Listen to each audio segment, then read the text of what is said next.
Terima kasih. Baik, saya izin untuk membuka sesi diskusi panel, diskusi dengan para pakar dan tanya jawab. Tentunya pertanyaannya sudah ada di dalam catatan saya sebagai moderator. Ya, tadi saya mungkin ke Prof. Endang terlebih dahulu ya sebagai pembicara pertama. Ya, Prof. Endang dan Dr. Rima kebetulan menyampaikan teori yang sama tentang fetal origin hypothesis ya dari Dr. Barker, ya tentang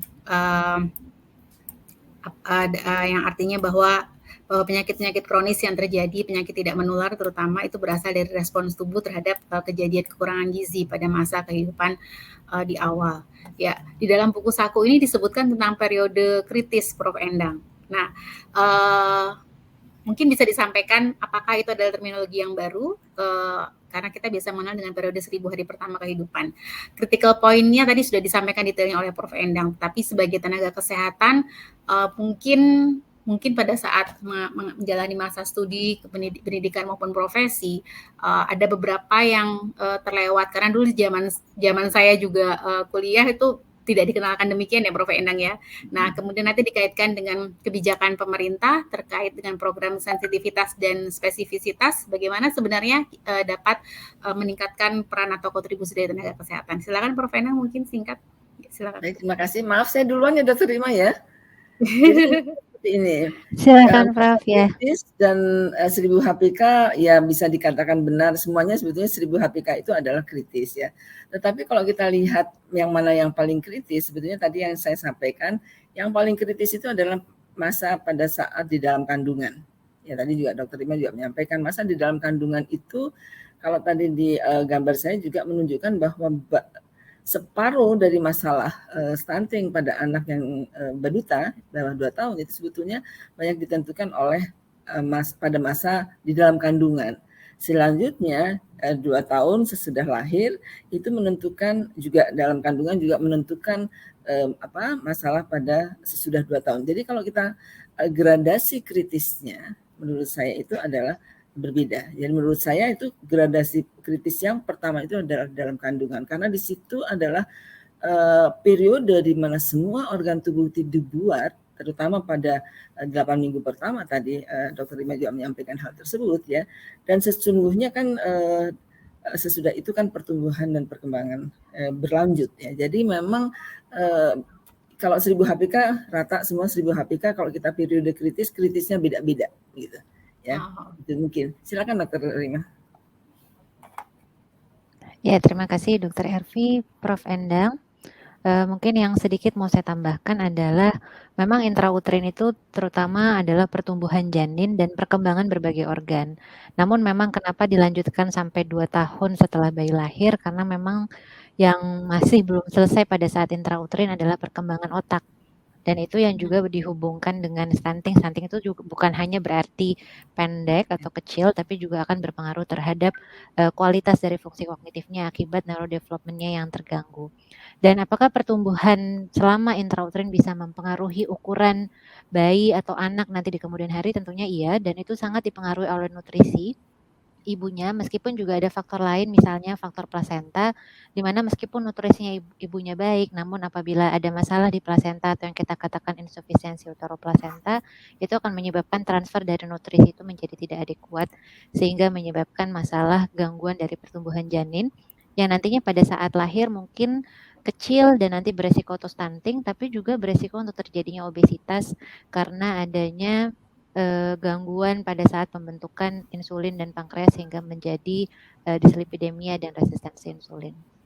Terima kasih, Dr. Ervi. Ya. Baik, terima kasih Dr. Rima dan Prof. Endang. Jadi sebenarnya intervensi itu bisa dimulai sejak prakonsepsi ya, bahkan mungkin dari sejak remaja putri tadi disampaikan oleh Prof. Endang dan Dr. Wita ya. Nah, beberapa tahun belakangan juga kita mengenal istilah premarital counseling. Mungkin Dr. Rima bisa dan Prof. Endang bisa menambahkan sedikit tentang pentingnya premarital counseling dan kenapa itu belum menjadi program utama gitu ya. Silakan Silakan Prof. Mungkin Endang Dokter Rima dulu, mungkin Dokter Rima Dokter dulu. Rima. Silakan Dokter Rima. Ya, baik, terima kasih. Memang premarital itu yang paling ideal karena untuk kita melakukan intervensi suatu defisiensi nutrisi kita tidak bisa buru-buru. Artinya kita membutuhkan waktu mungkin minimal 3 bulan untuk mengkoreksi defisiensi yang ada baik mikronutrien ataupun makronutrien. Misalnya ada pasien dengan underweight atau obesitas atau overweight, maka kita tidak bisa koreksi dalam waktu cepat. Premarital itu menjadi ideal. Namun memang saat ini memang belum menjadi program untuk Kemenkes sendiri, dan juga memang kebanyakan dari kita juga tidak melakukan premarital screening baik datang ke dokter umum ataupun ke SPOG. Mungkin karena mereka juga tidak mengetahui seberapa pentingnya untuk melakukan persiapan sebelum kehamilan. Itu mungkin yang mereka premarital yang mereka siapkan adalah bagaimana pernikahannya, pesta perkawinannya, tapi tidak mempersiapkan bagaimana pada saat itu langsung kehamilan apa yang terjadi dan apa yang harus disiapkan, mungkin memang belum mengetahui secara pengetahuannya cukup baik. Ya, baik. Mudah-mudahan nanti di buku saku yang akan dipublikasikan banyak hal disampaikan tentang pesan-pesan tersebut ya, Dokter Rima, supaya tenaga kesehatan kita bisa mengedukasi dengan baik, terutama kepada remaja putri kita. Ya, mungkin Prof. Ena ingin menambahkan, Prof? Ya, sebetulnya sama dengan yang Dokter Rima ya. Cuma kalau ini mungkin secara umum, kalau kita berhadapan dengan masyarakat secara umum, populasi, tentunya kita seolah-olah menyamaratakan. Ada satu program yang harusnya berlaku untuk sebagian besar orang. Nah, misalnya salah satu yang kita programkan sekarang itu adalah TTD, program pemberian TTD untuk remaja putri. Sebetulnya itu juga termasuk penyiapan ya, dan kita pukul rata karena kita tahu itu aman seperti itu. Nah, jadi yang lebih spesifiknya adalah juga 3 bulan itu. Kalau bisa memang pada 3 bulan itu status gizinya dan macam-macam itu kesiapan untuk hamil dan seterusnya berumah tangga itu juga menjadi sangat penting. Karena tadi itu kalau kita mau memproteksi 1000 HPK maka sebelum hamil tidak cukup calon pengantin seminggu lagi, 2 minggu lagi, tapi tadi Dokter Rima 3 bulan dan lebih bagus lagi kalau untuk TTD misalnya selama remaja putri itu. Terima kasih. Ya. Baik, terima kasih Prof. Endang dan Dokter Rima untuk jawaban respon singkatnya. Tapi baik, saya izin ke Dokter Wita ya. Iya, baik. Dokter Wita, ini ada pertanyaan. Sebenarnya karena tadi ini ya, memang banyak dipaparkan tentang kompetensi dokter umum. Nah, kebetulan pertanyaannya terkait dengan hal tersebut. Jadi, kapankah dokter umum itu harus merujuk ke dokter spesialis anak jika ditemukan kondisi malnutrisi atau juga tadi kondisi anemia pada remaja putri ya, keduanya masih menjadi ranahnya untuk ke dokter spesialis anak. Mungkin Dokter Wita bisa menyampaikan hal tersebut. Juga mungkin untuk tenaga kesehatan yang lain, Dokter Wita. Kapan waktu yang terbaik supaya tidak ada keterlambatan komplikasi dan seterusnya. Silakan Dokter Wita. Iya, jadi pada dasarnya kalau merujuk pada kompetensi dokter umum, jadi pertama yang harus meskipun itu merupakan kompetensi, tetapi bila dalam fasilitas layanan kesehatannya itu tidak lengkap, maka semestinya itu juga menjadi sebab kita merujuk pasien kita ke dokter spesialis atau ke fasilitas layanan kesehatan yang lebih lengkap. Jadi bila fasilitasnya tidak lengkap dan kemudian apabila terapi yang kita berikan tidak memberikan respons. Nah, kalau kita menangani pasien dengan gizi buruk, pada anak dengan gizi buruk, itu kan kita ada pertama pada fase stabilisasi. Pada fase stabilisasi itu memang pada fase yang lumayan cukup berat ya, banyak komplikasinya di situ. Ada hipotermia, ada hipoglikemi, dan sebagainya. Nah, kalau pada fase itu kita tidak bisa mengatasinya, maka kita tidak perlu menunggu lama, itu segera kita rujuk kepada fasilitas layanan kesehatan dengan spesialis yang sekunder ya, jadi bisa masuk di UGD, kemudian ditangani untuk penanganan yang selanjutnya. Terus apabila ada penyakit penyerta yang dimana penyakit kompetensi dari dokter umum. Jadi kalau misalnya ada penyakit-penyakit infeksi yang biasanya selalu muncul bersama dengan anak-anak yang gizi buruk, maka itu kalau bukan punya kompetensi dokter umum, bukan kompetensi 4A, maka itu harus dirujuk gitu Dok. Jadi mengikuti pada fasilitas yang kita punya, kemudian ada atau tidak komplikasi, kemudian melihat progresivitas dari kasus yang kita tangani. Kalau pada kasus kita tangani pada fase stabilisasi itu kemudian ternyata tidak bisa kita atasi, maka kita nggak boleh menunggu lagi, kita harus segera refer. Gitu dok. Termasuk anemia ya dok ya tadi. Anemia juga begitu. Jadi kalau misalnya anemianya kita udah tata laksana, kita sudah beri iron dengan dosis yang dianjurkan sesuai dengan program yang ada, dengan protap yang ada, tapi kemudian ternyata anemianya juga tidak membaik, kemungkinan ada faktor lain sehingga dia membutuhkan pemeriksaan lebih lanjut. Kan ada banyak faktor lain ya yang bisa menyebabkan seseorang mengalami anemia gitu ya. Ya itu juga harus diperiksakan kembali. Nah kalau kita punya fasilitasnya, kita harus segera merujuknya gitu ya. Nggak boleh kita tanganin sendiri gitu. Sepanjang sepengetahuan saya, suplementasi yang dikerjakan pada anemia defisiensi besi itu dalam bentuk oral gitu, bukan dalam bentuk intravenus gitu kalau untuk yang dokter umum ya, tapi mungkin tergantung sih barangkali nanti. Gitu. Ya, baik. Terima kasih Dokter Wita. Baik, Dokter Koni. Oh, tadi saya sudah melihat ada Dokter Koni, tapi sepertinya tidak ada lagi ya di dalam room ini. Ya, baik. Mungkin ya sinyalnya ya sangat tidak stabil. Oke. Baik, kalau gitu Dokter Wita mungkin ada satu lagi pertanyaan. Kalau misalnya sudah melewati masa remaja, berarti kan mungkin sudah dewasa muda dan biasanya memang sudah usia untuk persiapan menikah ya Dokter Wita ya. Nah, sebagai dokter spesialis gizi klinik, jika ditemukan misalnya pada ibu hamil dengan kondisi KEK, tadi mungkin Dokter Riba juga sempat menyinggung dengan kekurangan energi kronis. Nah, bagaimana kolaborasi nih antara dokter Objin dan dokter spesialis gizi klinik nih? Maksudnya untuk dokter umum, untuk tenaga kesehatan yang dari vaskes primer, mereka harus mengonsulkan kemana terlebih dahulu atau bagaimana mungkin nanti sistem atau jalur pelayanannya kalau dari sisi tata layanan tata layanan gizi ya di Indonesia? Silakan dokter Wita. Kalau itu kasusnya pada wanita usia subur, berarti dia belum hamil ya, Dokter Ervi. Berarti kita kasusnya adalah kasus malnutrisi energi protein. Malnutrisi energi protein ini ada merupakan kompetensi 4A pada dokter umum. Jadi harusnya itu selesai pada dokter umum, dok. Jadi nggak perlu dirujuk, kecuali seperti tadi sudah ditata laksana oleh kita, sudah diberikan segala macam sesuai dengan protokolnya, tetapi terus penambahan berat badannya tidak juga membaik, kemudian dicurigai adanya penyakit penyerta yang menyebabkan dia menjadi malnutrisi, berarti kita harus merefernya dok. Gitu. Apalagi kalau yang bersangkutan udah mau nikah buru-buru gitu ya dok, jadi jangan tahan lama-lama. Kalau misalnya refernya kemana dulu dokter Wita? Kalau referralnya sih harusnya ke SPGK ya, berarti kalau untuk masalah malnutrisi energi protein dok ya.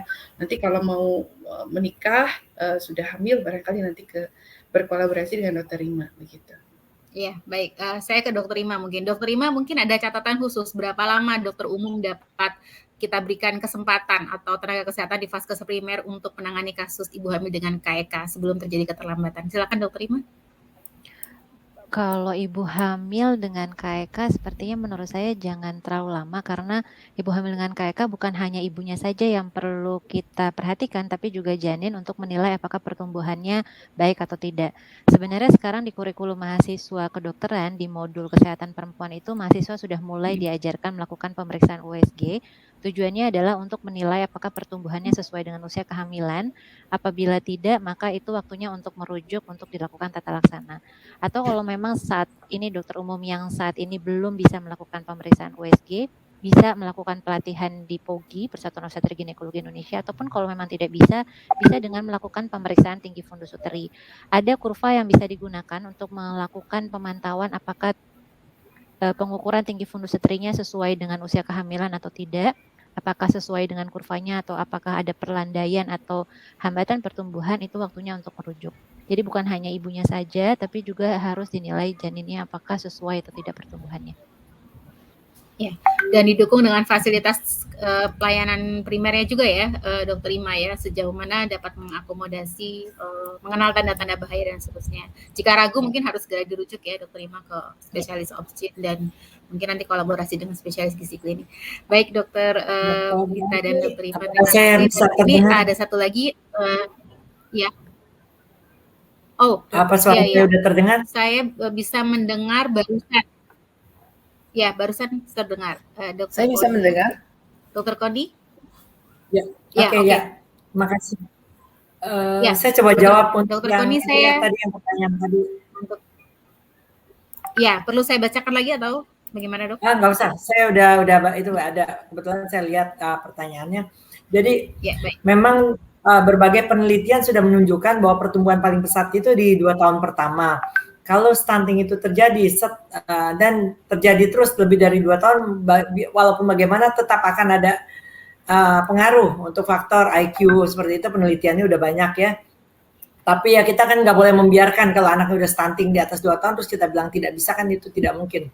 Jadi tetap kita harus intervensi untuk perbaikan, kemudian ada stimulasi yang bisa diberikan ya.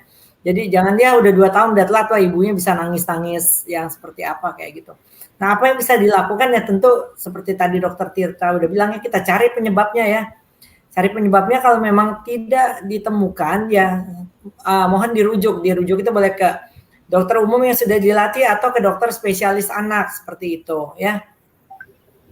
Mungkin itu sih tambahan dari saya, Dokter Ervi.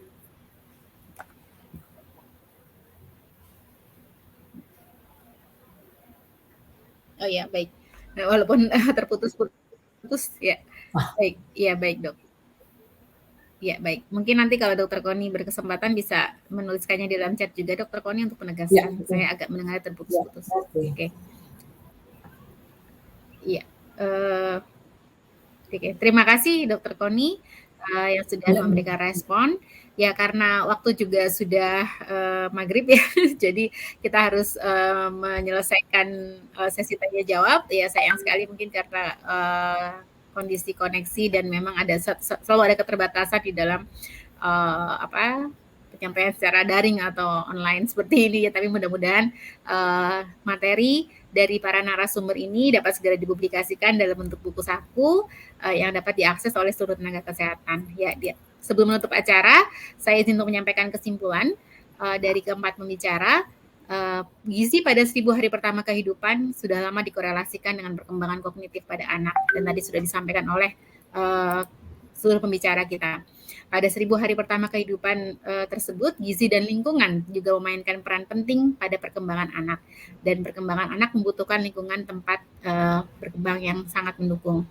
Kemudian obesitas dan maternal overnutrition pada prenatal akan berpengaruh terhadap perkembangan janin secara alamiah, karena janin akan memberikan respon adaptif terhadap kondisi lingkungan tertentu selama tahap awal kehidupannya. Dan respon ini akan mengubah ekspresi tadi ya genetik melalui beberapa modifikasi epigenetik yang mengarah kepada efek transgenerasional dari perilaku fenotipnya. Perubahan kondisi ini juga sering dipicu oleh kebiasaan diet ibu atau kualitas diet yang berdampak pada tadi plastisitas sinaptik anak pada 1000 hari pertama kehidupan, dan tentunya pada akhirnya yang paling penting adalah concern dan kepedulian kita terhadap perkembangan kognitif pada anak. Demikian kesimpulan dapat saya sampaikan dari keempat narasumber kita, dan mudah-mudahan tenaga kesehatan di Indonesia dapat memahami seluruh penjelasan dan tentunya mengaplikasikan rekomendasi tata laksana dengan sebaik-baiknya di tempat bertugasnya masing-masing. Demikian Prof. Endang, Dr. Ima, Dr. Wita, dan Dr. Koni. Sepertinya beliau sudah tidak ada lagi di layar kita, tapi materinya dapat segera kita dapat akses bersama di buku saku yang akan dipublikasikan oleh para narasumber bersama dengan Friesland KPI pada sore ini. Tadi ada titipan dari teman-teman Friesland KPI Institute bahwa bagi Bapak Ibu yang ingin mengakses buku panduan tersebut dalam bentuk PDF, mohon untuk mencantumkan emailnya di dalam drop email yang ada di reception.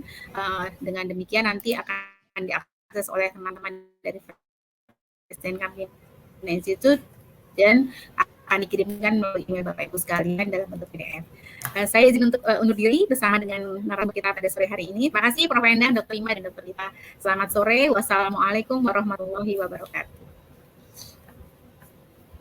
Waalaikumsalam warahmatullahi wabarakatuh.